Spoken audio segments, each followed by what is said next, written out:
Harry, how you doing, buddy? Good to see you. It's been 2 weeks. We didn't manage to record last week, so it's good to No, connect. it's true. Although, did we go a Thursday? Maybe it's been about 10 days and 12 days. Yeah. So it's good to connect. As ever, it's been a hectic day for me, as it has been, I'm sure, for you. It has.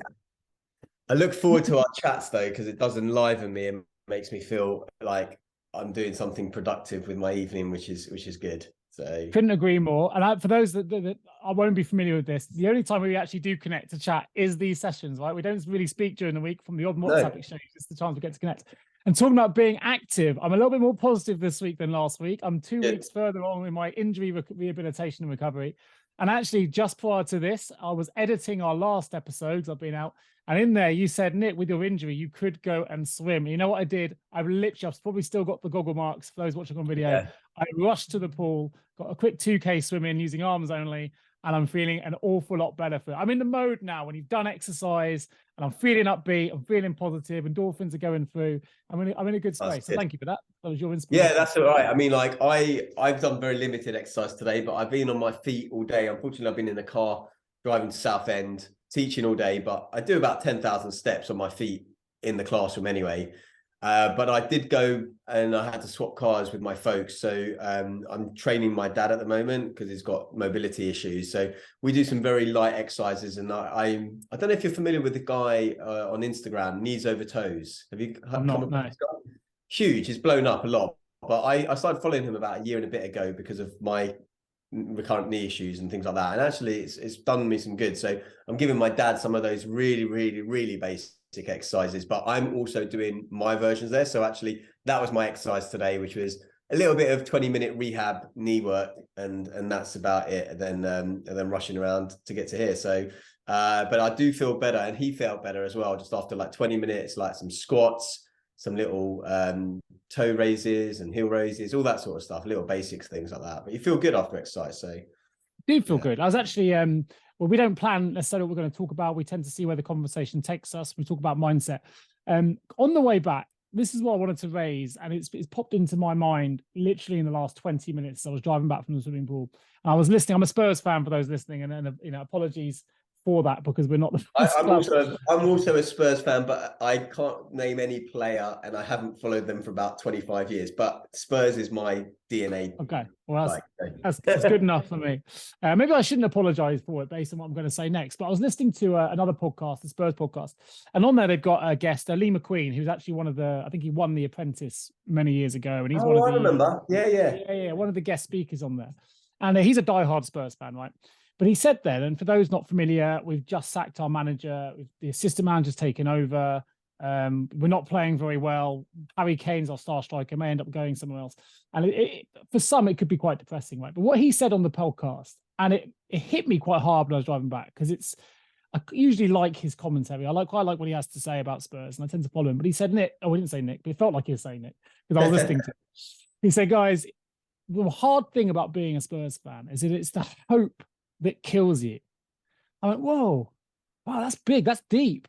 Because for me, hope is one of the most powerful drivers of positive change there is. And actually, without hope, what have we got? I mean, and I was like, wow, that brings everything together here. And I'm one of these, listen to the podcast, getting pulled along with the narrative of depression as it was. And even at the start of this, I've already apologized once for being a Spurs fan. So it just shows how much this has subconsciously got into my brain from listening to the podcast today. Because actually there's so much also to be hopeful for. With all the, how many 200-300 clubs in the league system, we're in 4th place. That's not too bad. We're a Champions League slot. We've got one of the best strikers in the world. I mean, there's loads and loads, best stadium in the world. Yeah. And yet all we're focusing on is the negative. And then he said that line, it's the hope that kills you. And I'm like, whoa, wow, that's profound. And I don't agree with it. And it switched me out of that mindset. Like, God, I'm being pulled along and I don't even realize it. And it's just getting embedded into my subconscious. I've already apologized for being a Spurs fan, which just shows how deep it's gone. This is a lot of like, I mean, I've got two contrarian views on that, if you like. From the one hand, I understand what he's trying to get at. And it's this idea, I think the way I would phrase it would be slightly different, is that like by having expectations often lead to disappointment, because you have these high expectations about whatever it is, how you're going to perform, how your business is going to do. And although we need those expectations, because another word for expectations might be goals or targets or whatever. When we don't get those, we're disappointed. But if you have no expectation about, let's say you go to a party and you've got no expectation about whether it's going to be good or bad, who's going to be there, then you're more likely to have a good time. That being said, the actual opposite is true. You're familiar with Viktor Frankl, right? Man's Search for Meaning. I am indeed. Yeah. I think you actually quoted him in episode 1 as well. Yeah, I think we did, right? And in there, he talks about it's those inmates of the prisoners of wars in the Second World War. For those of you that don't listen, aren't familiar with the book, and he was recounting his experiences there. And it was the people that had hope of a better tomorrow that tended to do better because they had something to live for. And so for me, it's like everything, right? It's just how you view the world. It's how you frame things. And the reason I thought it'd be quite good to talk about this, and you're talking about, you know, he's thinking about the hope that kills you and you're focusing on the negative, is because I've done quite a lot of work on this, and I'm sure I've shared this with you before, but I'll share a bit. I'm someone who's quite, critical would be a nice word of saying it, I guess. I'm quite observant, right? So I'd probably make quite a good book editor because I could see the mistakes.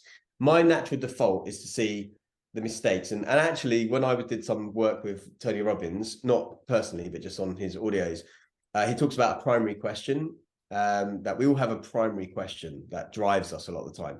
And I think my primary question a lot of the time when I see any situation is, how can I improve on this, right? So not necessarily how can I make it better, but how can I improve on this? And so when I see things, I'm always looking for the faults in it.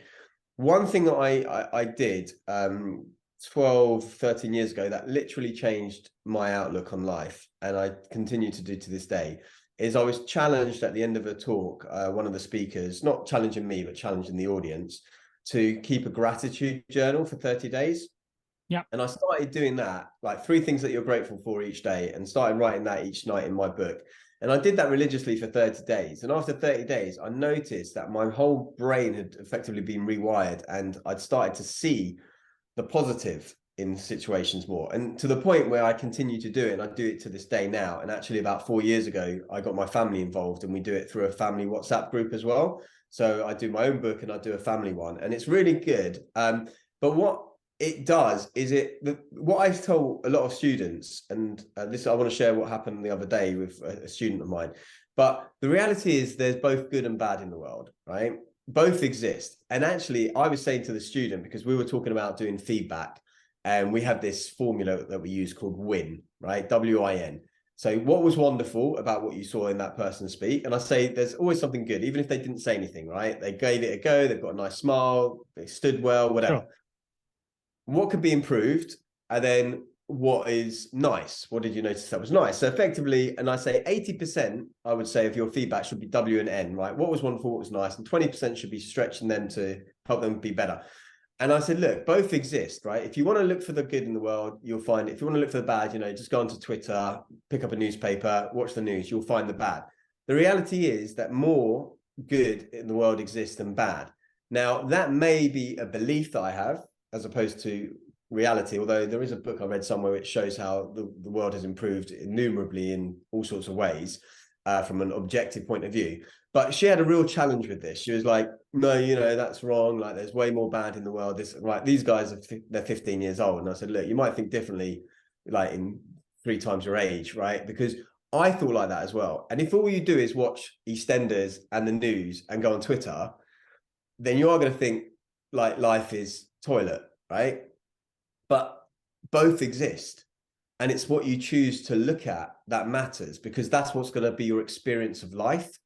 And so it might be true that the world is 90% bad and you choose to focus on the 10% that's good. Now, I'm not saying that you ignore other challenges, but what I'm saying is what people tend to do is ignore to the detriment all the good and focus on the bad. And it's an inside out problem in the way that and I understand it. There's some similarities here, what you talked about in the last episode about how you know, whether a car is doing 30 miles an hour, is that fast or slow? It's when you put me in a playground, it's too fast, on the motorway, it's too slow, right? But I say it's an inside out problem because The things you're talking about there is we're feeling our thinking. So we are seeing, we were choosing almost choosing our thoughts, or choosing what we want to allow into our minds that create the thoughts, that create the feelings, not necessarily our circumstances. I use that in reference to the Tottenham example, right? Lee McQueen in that example is feeling his thinking. All he can think about is we've lost a manager, we're back in, cahoots again with what's going on.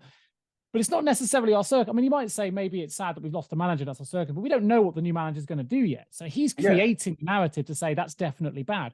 The reality is we don't actually know until the assistant manager comes in, Stellini, and we see what his vision is and we see the results that follow. We can't make that judgment. It's a complete prediction. So we can only therefore feel what we're thinking about that. Whether you think that's a negative move, it's bad, we've lost the existing manager. These are all feelings that are created from our thoughts, not necessarily our circumstances. Because that's why I say it's an inside out problem, because our reality of our circumstances in the Spurs example is we have arguably the best stadium in the world, a £1 billion stadium. We're fourth in the league, which is exactly where we probably should be. Certainly probably better than it should be based on spend. And there's lots of analysis that says the more you spend, the higher in the league you finish. And if you actually look at our core circumstances right now, there's an awful lot to be positive about. And I think that just sort of ties in. It's very easy, though, for us to focus on the negatives. Let me ask you, why do you think people, I mean, you deal with this all the time as a career. Why do people like to hold on to the negatives more than the positive? This is what I want to tell people as well, because it's not about being a negative thinker or positive thinker. It's actually a bit about being a survivor. Because think about this, right? We wouldn't be here having this discussion right now had our ancestors not focused on things that were maybe unusual, out of place, not quite right. Because if all you saw was like the pleasantries, like in the flowers around your cave when you came home, you might not notice, like, I don't know, the pile of lion poo on the floor or whatever it might be, right? And then you'd get eaten. And so actually our survival depends on the fact that we focus on threats to us. Otherwise we wouldn't survive. So actually our natural way of being is to do that. And then it's compounded, because think about this, right? You go to school and you do a spelling test at 8 years old or 10 years old, whatever it is. And actually maybe you've got kids who are around that age, a little bit older now, but they come home and they get 7 out of 10 right. Okay. There's maybe 3 crosses, right? A teacher or the student or the parent might say, what happened there, right? You got 3 wrong. They didn't say, oh, you got 7 out of 10 right. It's like you got 3 wrong. Big red pens, although some schools now they're banning red pens for whatever reasons and talking about green. But anyway, that's another story. So we focus then on what we didn't do right? We don't focus on the 80% we got right. We focus on the 20% we got wrong or something like that. And so whilst, yes, you want to improve and you want to do things, actually, usually most, at least from my recollection, most, I guess, psychology studies, all these things we're looking at, actually positive reinforcement tends to create more of the behavior that you want. So for example, like if you're obviously you've had children. So when they were learning to walk, right? When Eva, Leo were learning to walk or whatever, and they took, I don't know, 2 or 3 steps and they fell down. Did you say, oh my God, you're such a dumbass. You've been spent months looking at me, learning how to walk. You've given it a go. You should have been able to walk all the way to the end. You only made it 2 steps to the end. You didn't, I presume. You said, well, I'd be a terrible parent if I did. If I said I did. Yeah, exactly. You said, oh my God, my baby's a genius, right? They've started to walk, right? Even though they've just done 2 steps and fallen on their... Newsflash here, Harry. Every parent thinks their child's a genius. So actually, I definitely thought that. Well, to be honest, every child is a genius, because actually a lot of what I learned has come from children. But that's another story. But the point is, you give that positive reinforcement, like, oh my God, you're amazing, and then the child wants to do it more and more and more and more, right? So when we have negative reinforcement, we tend to kind of shy away. I mean, I spend a lot of my time giving positive reinforcement, even though some students, they actually do, or they appear, or they say that they tend to do better with, being shouted at a bit or being told what they did wrong, right? Sometimes it's like sports people. And I'm thinking, maybe that's just how they're used to it. I personally do better with positive reinforcement. Most people, most studies that I've looked at tend to say that tends to work better for a lot of people. It's not to say that you always like sugarcoat the thing that you need to do, but there's a different way of doing it. And this is what I was talking about before in our intro and outro that we might talk, is about saying what you want as opposed to what you don't want. So instead of, like, normally when I'm doing public speaking lessons, I say, instead of saying to that person for feedback, stop moving or stop shuffling about, what is it you actually want? Well, you want them to stand still or hold the space or remain grounded. And it's very hard for us to say what we want in other people. We normally say what we don't want, right? Or what we don't want. I don't want to be poor. I don't want to be lonely. I don't want to be alone. I don't want to miss the penalty. I don't want to miss the train. And all we're doing is the example in the, it's just to bring people up to speed here, because you may hear it in our outro, which we haven't yet recorded because we haven't set that up yet. But I said, you know, we need to make sure in our outro we say something like, don't forget to subscribe. And by the way, if you're listening to this, I'm reminding you all now, don't forget to subscribe to the show. Harry came back to me and said, slight edit there, Nick. Can we just, instead of don't forget, just say remember to subscribe to the show? Is that right? Is that the gist? Remember. Because the way I try to explain it is the mind, the subconscious mind doesn't really process negatives, even though that's a bit of an oxymoron in what I've said. But what I mean is that it tends to focus on the thing that is the hook of the sentence. So if I said, don't think of anything you want, but don't think of a blue elephant. So whatever you do, don't think of a blue elephant. Think of something totally different, but not a blue elephant. Now, I'm betting at home people listening are either thinking of a blue elephant, or if they're thinking that they're not thinking of one, they had to have had a frame of reference for what that was in order to think about something else. Whereas had I said, just think of a red Ferrari, think of a red Ferrari, and never said the word elephant, you wouldn't be thinking about the blue elephant. So the point is, when we say, like, it's like when you walk past a patch of grass that's neatly manicured and it says, don't walk on the grass. First thing a lot of people want to do is like, well, I'm going to walk on the grass. You're telling me not to walk on the grass. I'm going to walk on the grass. Or don't look down, or don't look at the crash site. You know? Exactly, right? We tend to do it. Whereas if we just, like, so the classic example I give is for parents, right? So parents listening out there, listen to this, right? When you say to your child, now bear in mind, your subconscious mind is like a 5-year-old child, very similar. And it takes things personally and it doesn't process negatives just like a 5-year-old child. So you say to your 5-year-old or 4-year-old who's run away from you and running in the street, don't run in the street. All that child is really hearing is run in the street. And then when you tell them off because they run in the street, they get confused because they're doing exactly what you said. Whereas had you said what you actually wanted, what did you actually want? You wanted them to wait by the curb or stay by the side or hold my hand, right? Or stop. Something like that. Or stop, right? That's what you wanted, as opposed to don't run in the street.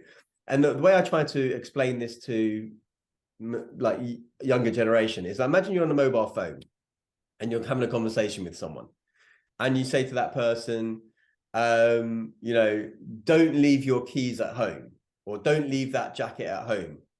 And the phone cuts out for a fraction of a second on the word don't.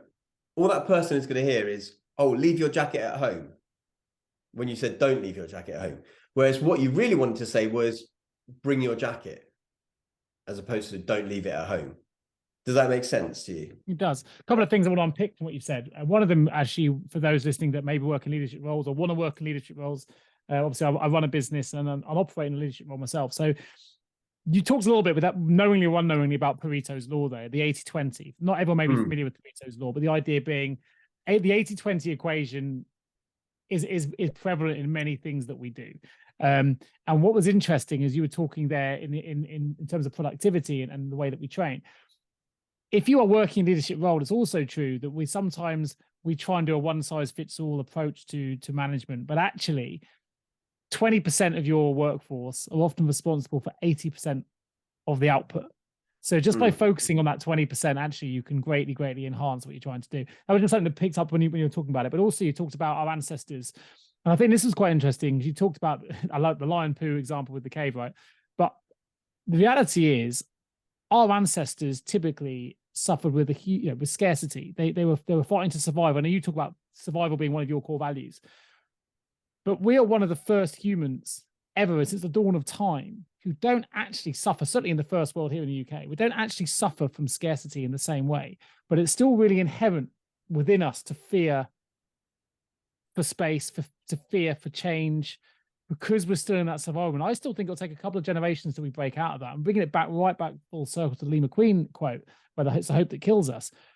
It's the change that he's scared about. And I think that's where it links to the ancestral bit as well. We are often fearful of change. It's a change of manager, it's a change at the top. You know, the other manager's gone. Actually, pre the sacking of Antonio Conte at Spurs, who was our manager at the time, for those that aren't football fans, There was loads of criticism. He was doing a really bad job. But now he's gone. Now there's all the fear that we've got rid of a really good manager. It's just interesting how the narrative changes. And it's the change that people are often very, very fearful of. I would probably granularize it a little bit more and say whether I think it's less the change and more the change that is, I guess, either not their decision to change or not, or forced upon them. And also it's not so much the fear of the change, but it's more the fear of the unknown that the change brings, because we often fear what we don't understand. And when because sometimes we're excited by change, for example, like New Year's Day comes and go, right, I'm excited, I'm going to change my diet, I'm going to change this, and you get excited by that. But that's because that's driven from you, as opposed to a company downsizing and suddenly there's a change of personnel, change of and you're like, oh, what's this new manager going to do to our role, or whatever. So it's that change where it's thrust upon you as opposed to initiated from you, and then the fear of the unknown of what that change brings. And I think it's going to be more than a couple of generations to get past this idea, because it's part of our blueprint, it's part of our genetics. Because if you think about it, change did bring risk, right? If we were always we spent generations walking across the earth to span to where we've got to, and every change of environment brought new threats, brought new problems, right? Whether we would get food, whether there's something to eat us. This is what I was linking to with the scarcity, the survival. I mean, since even our grandparents were living in an era really where you had to really almost hard labor to survive, to put food on the table. We're living in an era of abundance now, but I still think inherently somewhere in the back of our minds, we're still fighting for survival. We are, and that, I mean, this is that's what I'm saying. It's imprinted into our DNA, and don't think it's going anywhere, if I'm honest, because it's this, like, for example, rejection. Right now, we talked. I don't know if we talked about this on the recording or not. I think we did when we way back in the first episode, and you were saying, you're quite confident with women back when you were a teenager, and this and the other. A lot of people fear rejection, right? Whether that's from an advance into the opposite sex, or someone you're attracted to, or some other way.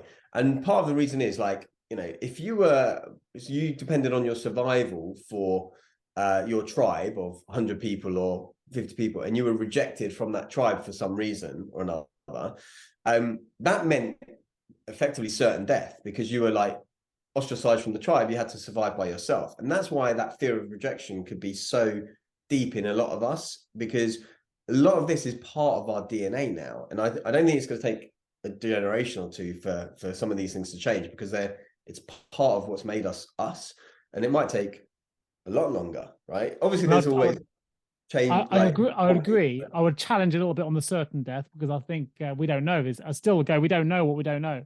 No, we don't. Get ostracized from your tribe, right? That could be the big. There'll be positive. Well, you might walk around the corner, and there might be a massive tribe who've suddenly got all jacuzzis and spas everywhere, and you might be better off. Right? But we're still feeling our thinking. This is the point, right? When we go back to it. Because if we use the rejection as an example that you mentioned a minute ago, what we're fearful of a thought that hasn't happened. It's still a situation that hasn't happened yet. So we create stories in our mind and we feel those stories, but that's all they are until we go and ask the girl, the guy, whatever it is, what our question is, and until we actually get that response, everything else is made up. Yeah. So we feel nerves, we feel anxiety, we feel sad, we feel anxious, but it's all made up. They're all stories made up. We're feeling our thinking.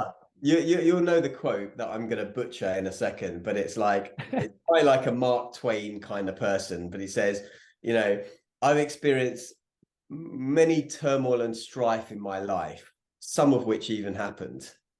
Yeah, some of which is true, wasn't it? Yeah, something like that. I can't remember who it was or the exact words, but it was something along those lines. And the reality is that's true. Like, most of our experiences, I would argue almost 100%, to be fair, of our experiences are internal, right? Because it's our inputs that we don't see with our eyes, for example, we see with our brain, right? The light's coming in and we create these pictures in our head, actually, of what we're seeing.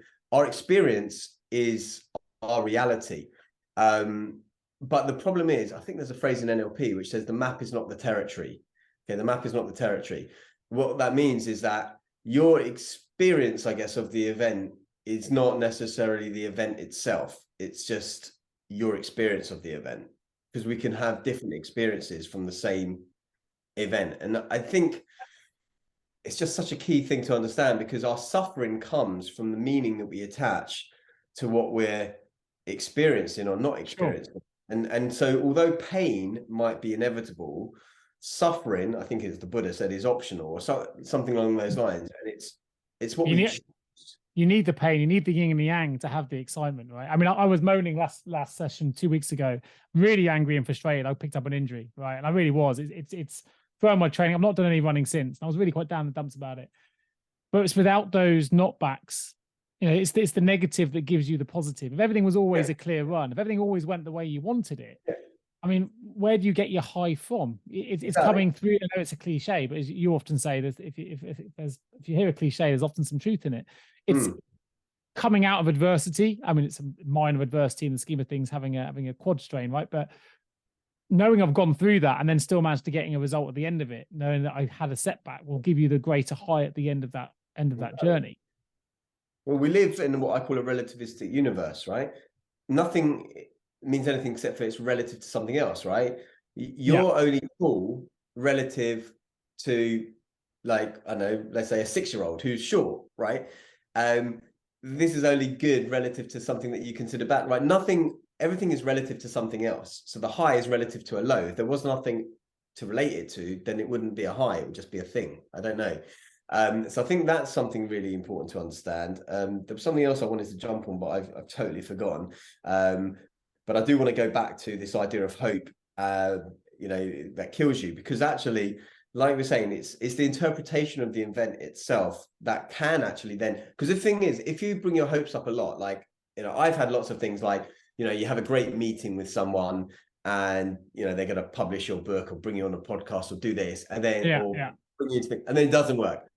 And then you do it again, and it doesn't work. You do it again, it doesn't work. And sometimes you get like, it's this whole idea I talk about, people who fail is more a successful or unsuccessful person. It's a successful person because they keep going from failure to failure to failure to failure until they just get that one success that they need. Whereas the unsuccessful person will fail 3 or 4 times or 10 times and give up. But I can see that the hope can kill you, because if you keep getting that disappointment, it's like stress, right? People think stress is bad, right? It's neither good nor bad, but it's your interpretation of what that event creates that makes it a positive or negative experience on your biology. So if you feel that the thing that you've got, this adversity, is creating a stronger version of you, like let's say you're imprisoned, right, in a prisoner of war camp, right? For, I hope that never happens to anyone, but let's say that Viktor happens. Frankl is still fresh in your mind here, I can tell. Well, I've got it written down here. That's why. But I'm just thinking, if you believe that that's somehow a positive stress on you in some way, shape, or form, it's going to have a different effect on your body than if you think, oh, it's hopeless. Then it will have a negative effect. This is why he was talking about hope as being a driving indicator of success coming out of those camps. And it's just so true. And it just goes back to the whole idea. It's just how you see the world. It goes back as well to the idea of it's the journey. I know, again, another cliche here. It's the journey, not the destination. We're so focused on the destination. Viktor Frankl, in his example, he's come away from the thinking of when I get out or whatever happens next. This is living in the now. It's living in the hope of the next hour, tomorrow, the hope he could help somebody else. I think I've used the Everest example before, right? It's the journey to the top. That's the experience of the view at the end is due to the great journey. And if you've got, whisked to the top by helicopter, the view is very different to that individual because you haven't experienced the same journey to get there. And I think there's a lot of truth in that. And even in the injury that I talked about in the last episode, right? If I was too focused on the destination in that episode, and I can see it now looking back and I reflect and I've listened to it, you think, yeah, God, I was so focused on the end result of the race I'm training for that actually the enjoyment of the journey completely disappeared for the whole course. I mean, you helped me see some light by the end of the show, but it's about taking stock of, what's this all about? If we're only focused on the destination, we're kind of setting ourselves up for disappointment. Even in the Spurs example, right? Only one team can win the league. Only one team can win a cup. So you've got to enjoy the football. You've got to enjoy the journey. You've got to enjoy the ups and downs, the transfers, the tribulations, not just focus on the end bit, or you're just going to be, just knocked down with potential disappointments along the way. I mean, this goes back to, everything that we talk about in mindfulness and spirituality a lot of the time, where we're talking about being present and the present moment is all we've got. And to kind of be a bit more aware of that present moment. And, being grateful as well is a huge part of it. For Sure. like when I've had injuries or when I've had things, you know, I'm grateful for other things and being able to, this is why that gratitude log was such a, I mean, I recommend all my coaching clients start one, even if they feel great about their lives, because it is hands down the single biggest lever that I think someone can pull on their own mental and physical well-being, is to focus on the gratitude. I'm not saying that you are being what's the name of that? I can't remember that person that is polyamorous, not polyamorous. What's the name? Well, who's the Greek woman who was always? I should know this. Who was always? You're Greek, Harry. You should know. Never mind. Scrap that bit. But where you basically digging your head in the sand and ignoring all the things that are going on. I'm talking about see the good as well as the bad, right? Sure. Not just having that 80% bad and the 20% good, when the reality is it's probably skewed the other way, if not even more. And so by having that, it really fundamentally rewires your brain. There was an interesting documentary that I watched with, you will know Dr. Michael Mosley, who's that TV doctor who's on BBC. Yeah. Years ago. This was like maybe 12 years ago. This was after I was doing the gratitude, but he was doing a personality thing because he was a bit negative, right? So he did a couple of things. He did some mindfulness training, but he also did some, not CBT, but something along those lines. But basically his exercise was this. He had a screen and they flashed up images of people like with roughly the same expressions, but there were some which were more smiley than others. And he had to like seek out the ones which were more joyful. Did that for about 6 weeks. And at the end, and they do like a benchmark test and a test, you know, for positivity at the beginning and end, and he'd become like way more positive. Because he was doing it at the same time as mindfulness, you couldn't quite say whether it was one or the other. But effectively, he was doing the same as what I was talking about, which is a gratitude list, in a way that you're looking for the good amongst maybe all the bad stuff. And now I cannot tell you how much it changes your life, because I will be in the dire of circumstances, right? You know, let's say, I don't know, I'm cycling home. Oh, this isn't the direst of circumstances, but let's say I'm cycling home. It's raining. Like I get a puncture. I haven't got a like thing on me or whatever. I'm going to be late for something.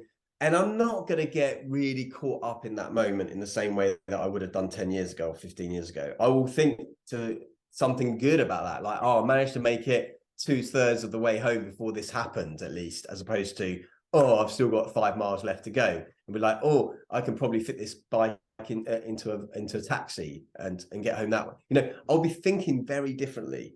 I just can't emphasize how life-changing it is. It really is. Yeah, for sure. I think actually you bring another good thing into play there, which is the relevancy of your current circumstance. So we both understand. I don't need to speak for you here, that there are more dire circumstances out there than getting a punch or being in the wet. Okay. But it's what you're experiencing in the now, right? That's relative. And you talk a lot about relativity. Relativity.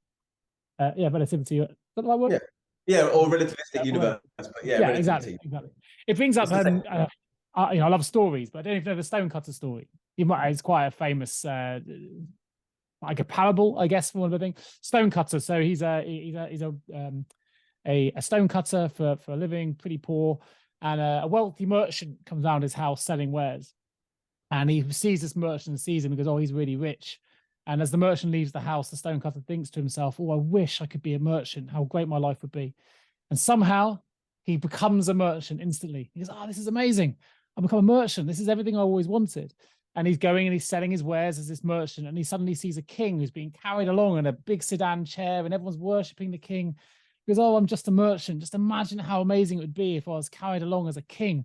I wish I was a king carried along on a sedan chair." And Bush, suddenly, what do you know it? He's become this king being carried and worshipped by everybody. This is amazing. It's what I've always wanted. But as he's carried on this chair in the blazing sun in the desert, suddenly he's in the desert, he suddenly goes, "Oh, it's so hot, it's so hot. This is really uncomfortable. I can't move, and I'm in all these king's clothes and everything else.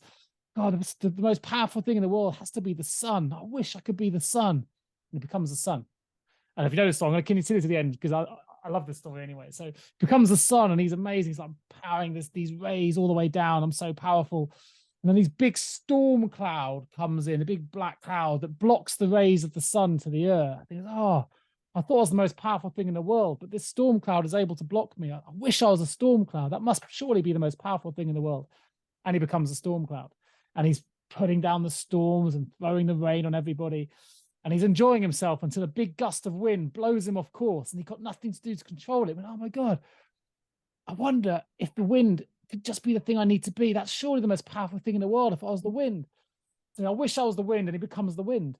And sure enough, he's blowing clouds along and he's creating great storms, and he's, huge, huge, huge winds across the land to show how powerful he is, until he hits a mountain, and the mountain doesn't move. And he gusts and he gusts and he pushes and he pushes, and the mountain is absolutely immovable.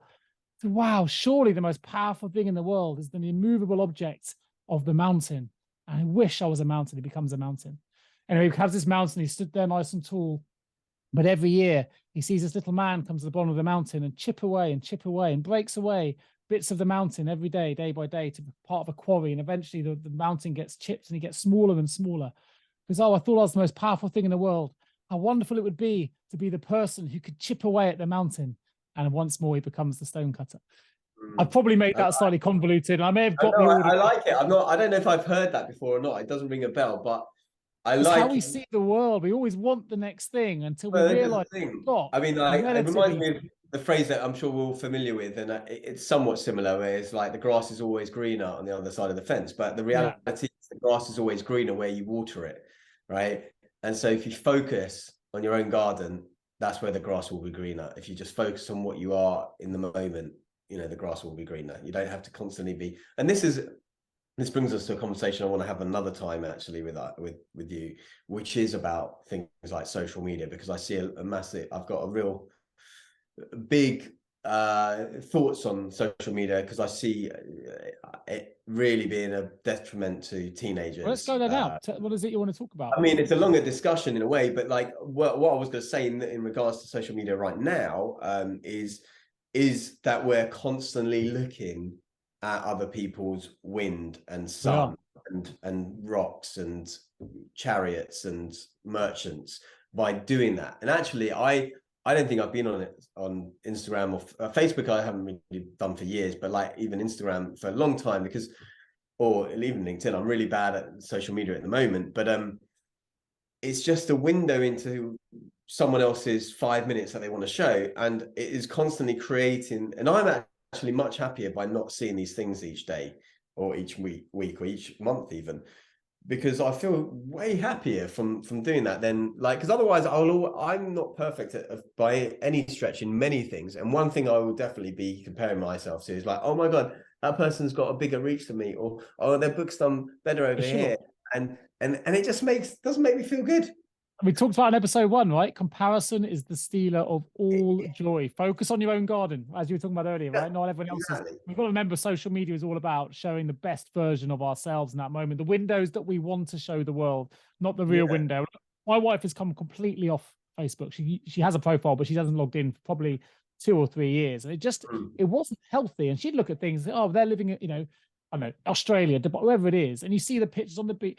You don't see the personal life behind that, the struggle, the school, whatever it is that's impacting. We show the bits we want to see. So she's just come off completely. I haven't, but I'm rarely on it.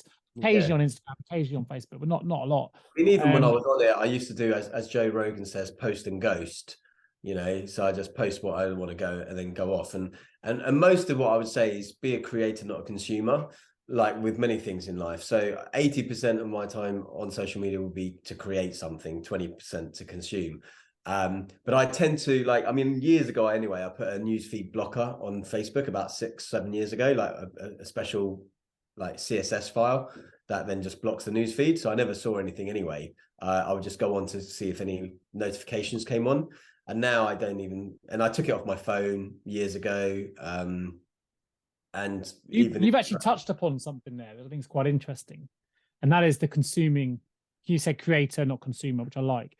I think the pandemic highlighted for lots of people that actually consuming only gets you so far. A lot of people pre-pandemic would have thought, oh, I wish I had an opportunity to just do nothing, sit at home, play whatever it is you want to do, video games, do nothing, not have to work.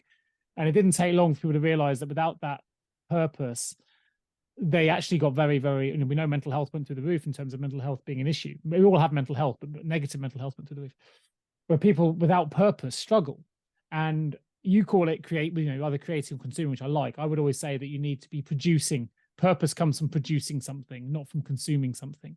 And then it's always worth looking back at what is it that you're really proud of producing? What does it you enjoy producing? Because that's usually where you'll find your purpose. We rarely find it from, we need a bit of consuming time now and again to recover. But it's not where we find our true selves. Yeah.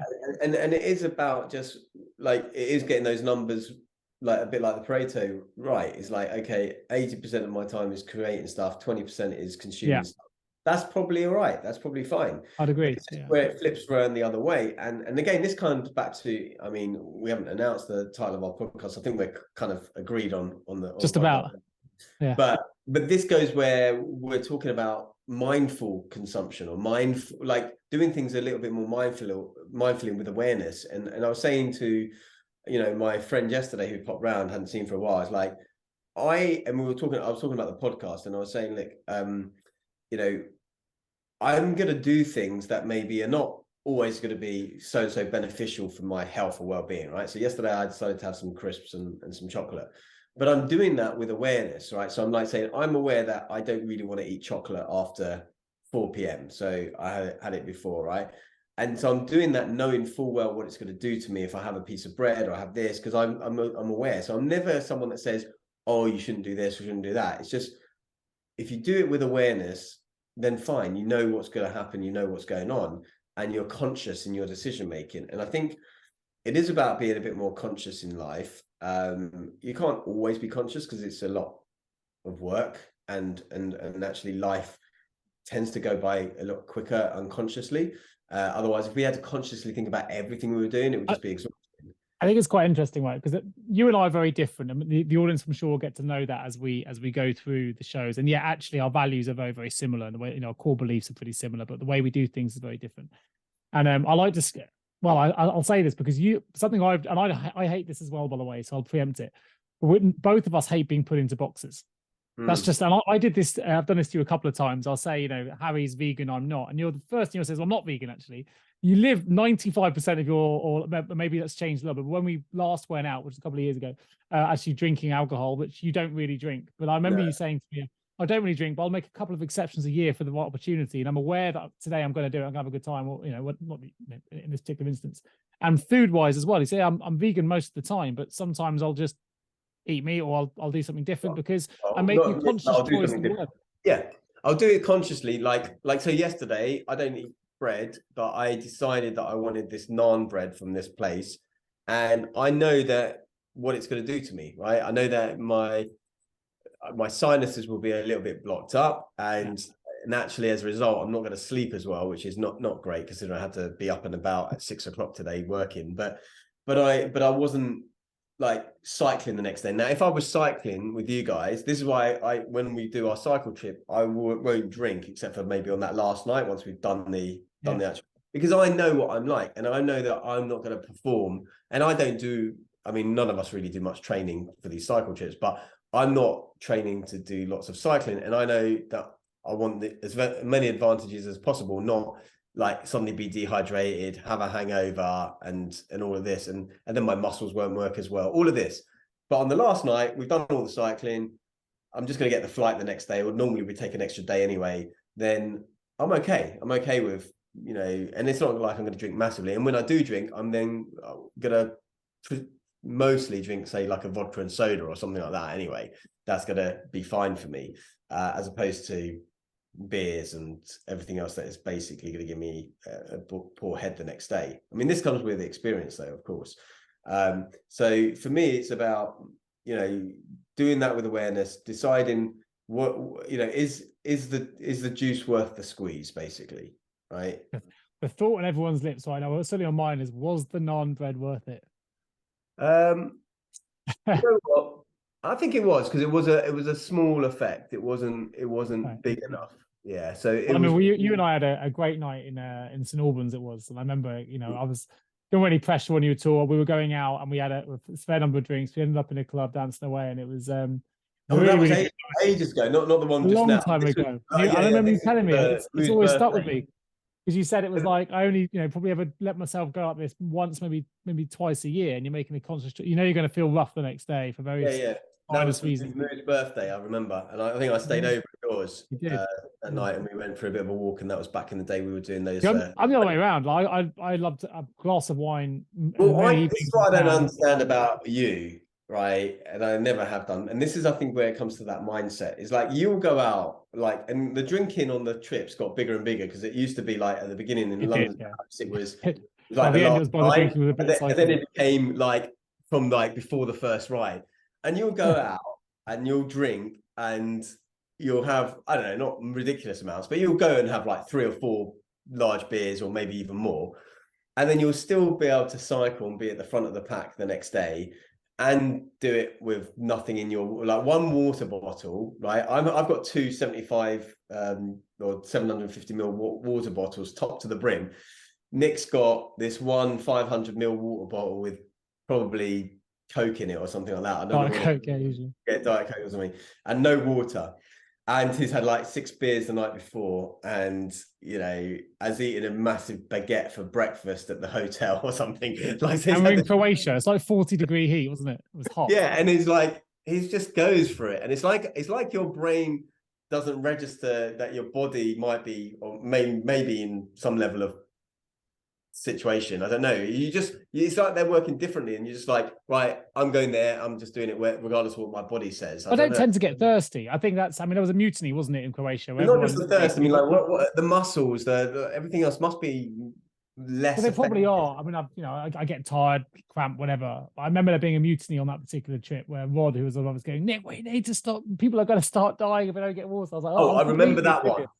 That was a ridiculous one. That was the one where going over the Croatian border. Yeah, when we got to the hotel and people just collapsed, and yeah, like I got to the end, I still had my water bottle pretty much full. Yeah, we hadn't had a water salt, and now for me, my challenge is that I often want to then go for a wee because I will get through a liter. I can get through a liter an hour on those trips, like easily, right? Which I think is about right for when you're exercising anyway.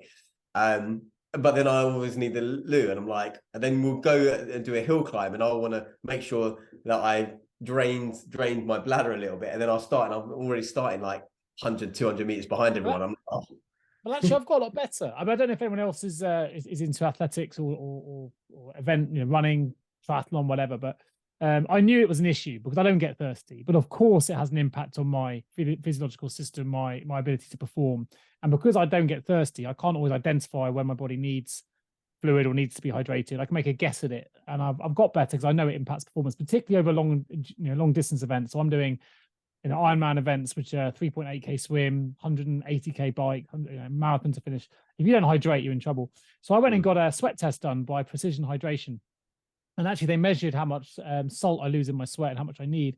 And I was shocked. So I was in a very high category, so I lose just over 1,550 milligrams of salt per hour, which is in the high range for what they would have. So they then prescribe you a number of salts you should take in each liter of water, which I now actually quite mathematically, I don't feel thirsty, but I know that I'm losing it because the science tells me I am. So I can replenish on schedule, even if I don't feel like I'm thirsty. And I have to say, it's had a massive positive impact on my performance levels for sure. I want to, because you're losing so much salt per how much you're sweating, maybe that was your body's survival way of not having, because if you consume too much just normal water, then you're going to dilute what's left of the salt, which would actually be worse. So actually, maybe it was beneficial for you because you were like, if I have, our bodies adapt, right? Bodies are very, very clever. If you had too much water, you would be like, you'd have too diluted salt content. So actually, water with a little bit of salt in there, maybe it's more appealing. I tend to live on coffee, as you know. I just drink caffeinated drink. I'm on a turmeric and ashwagandha herbal tea right now.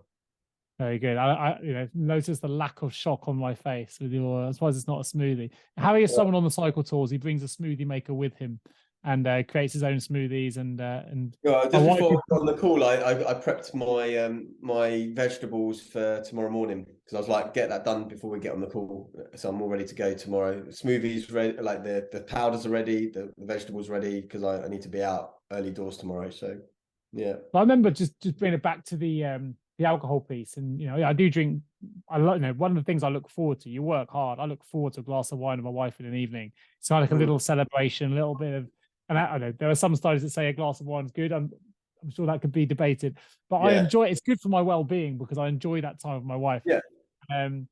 She'll have that ready, and it's not excessive drinking in that sense, but we enjoy it.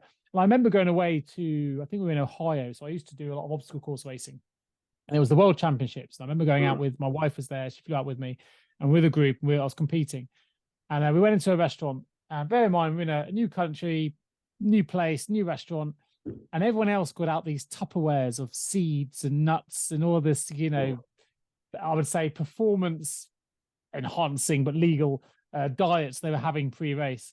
Yeah. And obviously I had a beer and a whatever. And my wife said to me, if you ever end up like that, like you're taking this way, and this isn't discrediting those that do that, but you were taking it way too seriously. Like you're nearly at the time, I'm over 40 now, but you're nearly 40 years old. You're not going to make a career in this. We've come all the way out. The least you can do is sit down at a restaurant, have a nice glass of wine with me and a decent bit of food.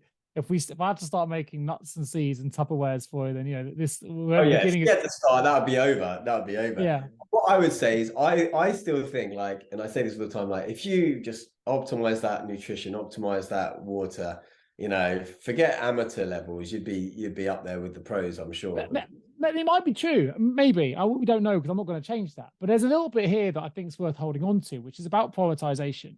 And I think my wife has a point. For me to really enjoy that trip, it's not just about the race. We go back to that journey piece. It's about enjoying a restaurant out with my wife and having a nice time, a nice conversation, not something that if I go down the other angle, actually is going to peeve her off. It's going to create an atmosphere. It's not ultimately what I want to eat. So I'll be eating it thinking I really wanted that. But this is, you don't actually enjoy the experience as much in my particular. I mean, if you're into, I agree with you, and this is actually where I come in, and I say, and people sometimes say to me, but you're not drinking, you're not really enjoying it, or you're not eating this, you're not enjoying it. But actually, I don't think necessarily the experience is that 2-hour segment, right, or that 4-hour segment. I think of it as that 12 or 15-hour segment. Sure. But I'm also seeing myself the next morning, and the experience of riding the bike or whatever the thing is, and I want to enjoy the entire experience. And actually, a lot of time, I used to hate going on these. I did a lot of stag do's, especially in 2008. There was an influx of 8 stag do's in 1 year, and I hate this whole buying rounds and drinking, if I'm honest, because I drink a lot slower. I don't like drinking beer. I've never been into that. And I realize it's probably the gluten and the wheat and the yeast that puts you into a pressure situation as well. Yeah. And I'm like, I don't enjoy that as an experience. I don't want to. And when I kind of became a little bit more confident with just saying, no, you know what, you do your thing. I'll just, buy the odd vodka soda when I want it. I'm going to enjoy it, and I'll get tipsy and I'll drink to the level I want. But when I'm, let's say, in a group of 8, last time I drank 8 pints, right? And this might come down to it as well, that in an evening, I was 15 years old, I think. I have a history with drinking as a teenager as well. But I was 15 years old in Cyprus with one of my best mates from childhood. And I was just like staying over their villa, and I was just violently sick. And his mum had to have this bucket near my bed, like the couch that I was sleeping on and all this. And I've had experiences like that when I was 12 years old. I went to a wine festival, and it was £5 to get in Limassol, and all the wine was free. I was absolutely trashed, right? Both my sister and I, she was only 10 at the time. I don't know what this is saying about parenting, but my parents are brilliant parents. They knew how to, because we never had issues when we were adults in terms of going to university and partying too much. But I gave up wine actually for about 10 years after that. I gave up alcohol for a long time as well. And these things are the things that I think about when I see a glass of wine. In the back of my mind, I've got an image of me getting off that bus and throwing up at 12 years old, which is when the first time I was sick, or the fact that I've been sick from alcohol probably over 200 times, and that's in the space of between the ages of about 12 and probably 32. So in that 20-year span, at least 200 times. And then the last 10 years or 10, 15 years, I basically haven't drunk much. I think I've been sick a couple of times, but not really. And that's what I'm thinking about. That's what I'm seeing as the experience. Now, if I was someone, if I was someone to drink and not get a hangover and go and ride a bike, I'd probably be drinking a lot more.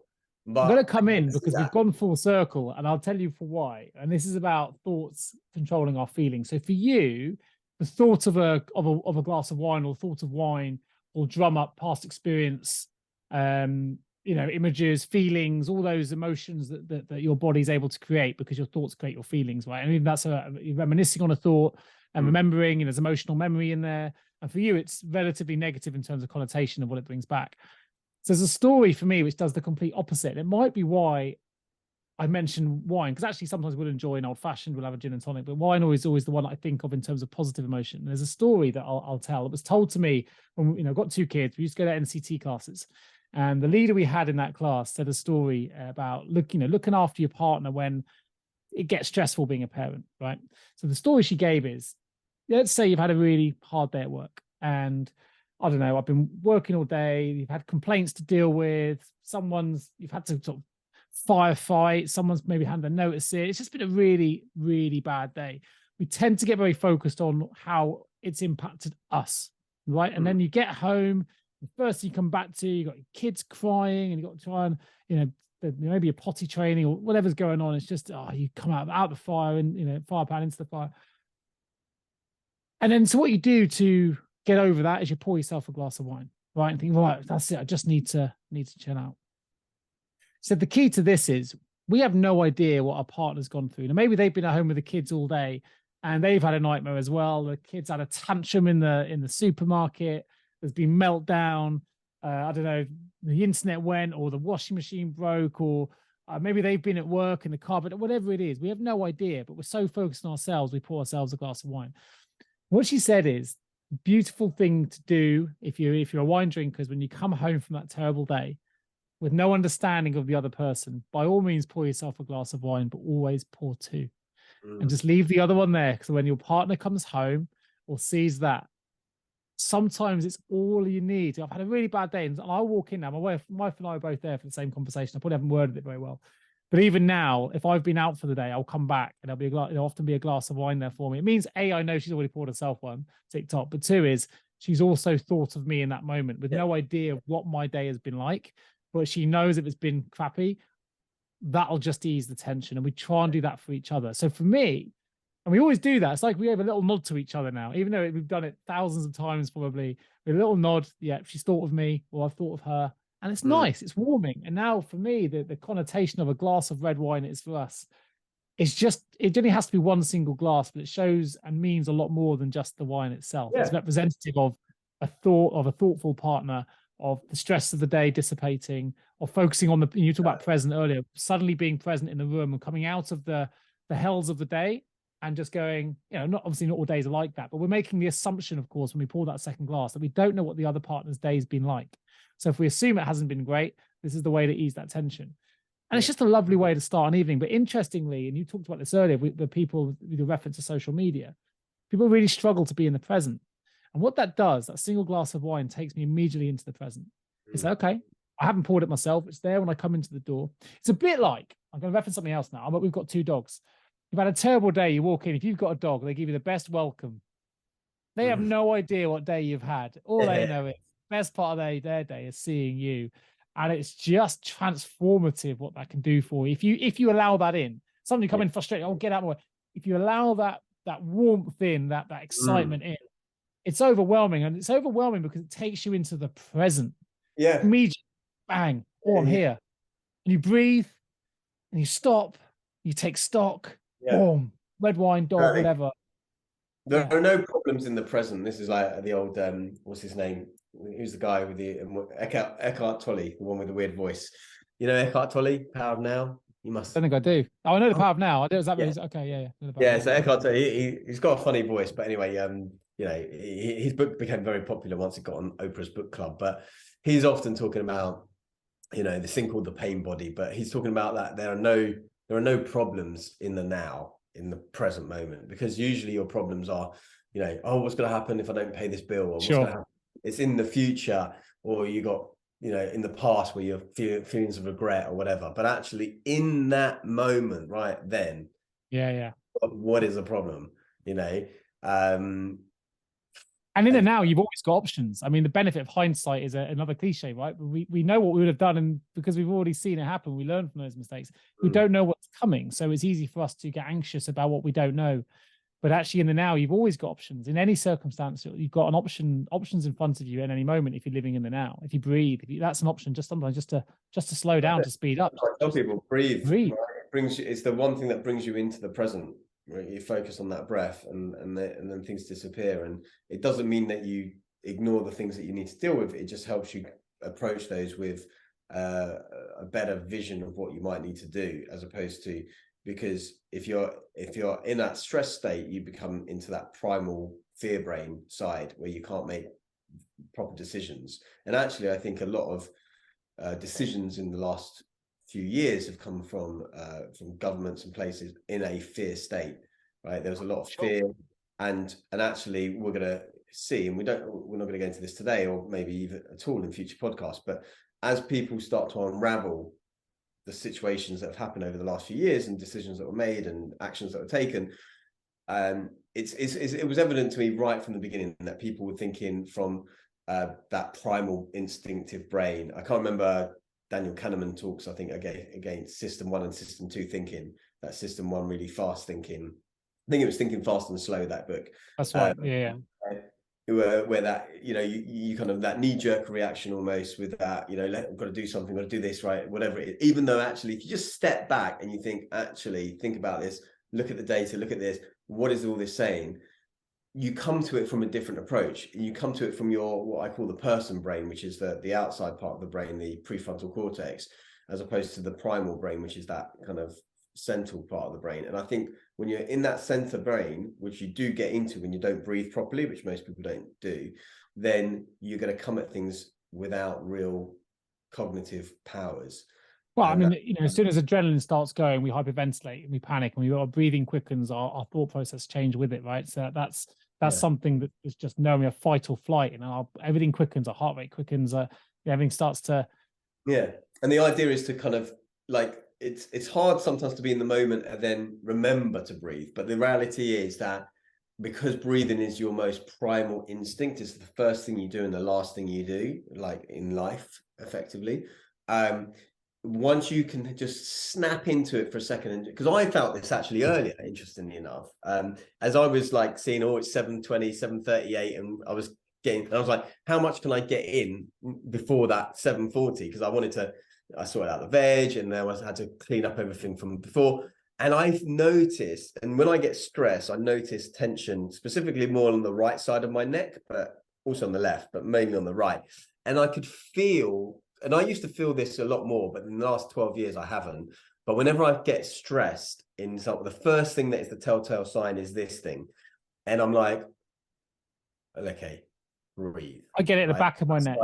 Yeah, there is a name for it, because my wife's a massage therapist, sports massage therapist in the main, but she's having just sort of therapeutic massages that eases tension and stress, and you get a lot of it. Certainly, I get a lot of it at the back. There's a name for it, which I don't know because it's not what I do. But she tells me all the time I get a lot of stress in the back of my neck here. It's really uncomfortable, really uncomfortable to be massaged, actually, but it's obviously necessary because she works hard on it, and she'll be like, oh my god, it's really tense, or I can feel lumps, or I'm like, that's really. And she you've got to work out how stressed I am. Figure out your tells. If you figure, because when I feel that's happening, I'm like, I notice when I'm breathing up into the chest instead of into the diaphragm, and I'm like, okay, now I'm going to breathe out for longer. Now I'm going to do this and actually calm it down. And I'm like, okay, they use it in anger management, don't they? I might be a couple of minutes late to the call. It's not the end of the world, right? It's not the end of the world. So focus on 7 breaths will bring you back to the brain. Just count 7, and usually whatever you're confronted with will look slightly different after 7. I mean, you might have a different number, but for me, it's you take 7 breaths and then reassess the situation, and you may find you have a slightly different outlook. We tend to react immediately, and part of that survival, part of that is fear. Actually, we react quickly because we're fearful.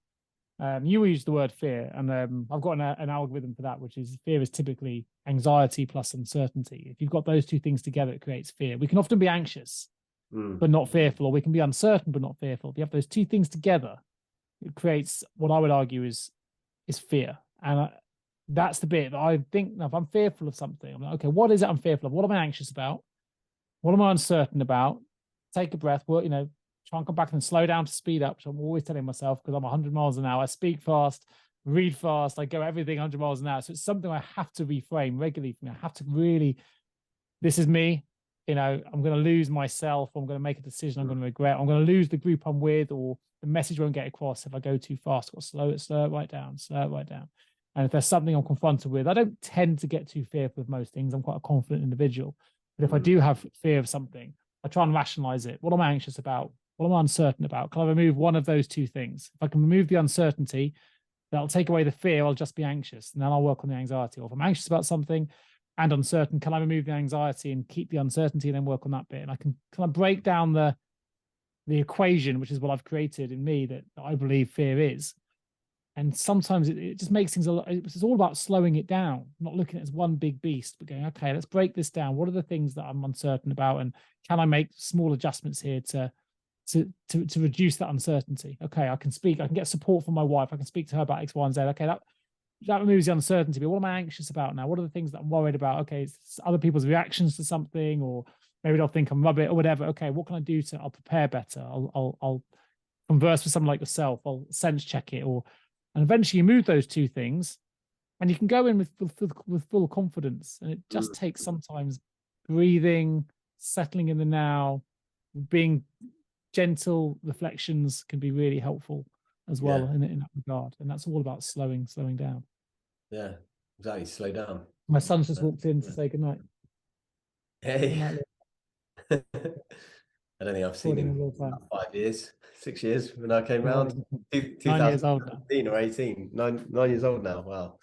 That's probably his sign to say if he's going to bed, he's probably nattered long enough for our audience to give them a breather. Yeah, so hopefully they've stayed on and listened to it. Maybe they listened to it in parts, which is all good as well.